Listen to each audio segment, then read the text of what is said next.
Joining us now, our political analyst, Paul Lisdick. Good morning, Paul. Yeah, Neil Lauren, good morning to you.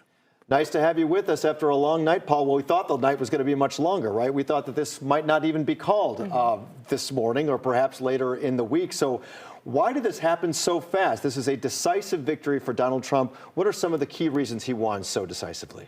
Yes, my 1 hour of sleep would agree with you. And part of the reason was essentially Trump played better with pretty much every demographic group than anybody could anticipate. The only group he actually didn't play well with and didn't do better than he's done before were white college-educated women. Other than that, African Americans, every group he played better. So clearly, Democrats misjudged the strength with which his message was going to resonate. Message on the economy, message on immigration. Those were the two most powerful messages he put out there.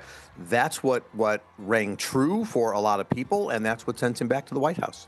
I'm curious what you think the Democratic Party is going to do next. Is there going to be an upheaval in terms of internal leadership? Because it does appear that they misjudged some of the concerns that voters had across the nation. Well, that's a great question, and there's going to have to be some kind of autopsy, essentially, after this election because, you know, first of all, what was it about the top of the ticket and Kamala Harris that wasn't resonating, that people weren't grabbing onto? But more happened here.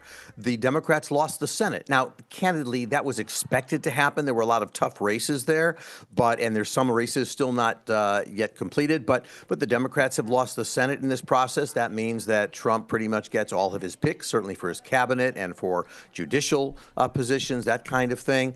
It is looking like the Democrats may regain the House. Now, I don't think we were able to confirm that yet, but it's looking in that direction. So beyond that, Democrats have to look and raise the question, what is it about our message isn't resonating? The message of joy or of hope, whatever, was not what people wanted to hear this election cycle. And Paul, back to the presidential election, you were here all night. And at what point in the night did you guys see things really tilt towards the president? Even in states like Florida, he was doing much better compared to the 2020 election. You know, to be honest, Danny, it was actually early on. It was around, I would say, 9 o'clock, 10 o'clock. Not that he had things round up, but what was happening was there was a sense that there was no momentum for the Harris ticket. And I remember turning to Timon at one point and saying, I'm not seeing any momentum here, or feeling that. And he goes, yeah, there really isn't any. So I think that's what it was. It was just a sense of the shift going in another direction. A lot of states that one would have expected Harris to be doing well in and stronger than otherwise, just wasn't going in that direction. In Florida, which is the state you mentioned, by the way, even the abortion bill, which would have expanded abortion rights, needed 60%, but that didn't pass. So there's clearly a much more conservative sense or conservative presence in various places in the country, Florida included, that just, I think, took a lot of people by surprise.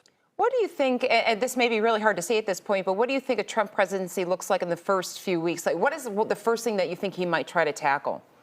You know, I remember answering that question 8 years ago, Lauren, and it's a very different situation now because 8 years ago I said, well, essentially, look, this is new for him. He's going to rise to the presidency, and the gravity of the office will kind of take control here. That really didn't happen, but he did surround himself with people of significant experience in terms of generals and other kinds of folks, and so that was often a check on some of his perhaps instincts that weren't in a positive direction. I think that is gone now for this term. He will surround himself with people who are pure loyalists to him, people who are certainly not going to say no to him.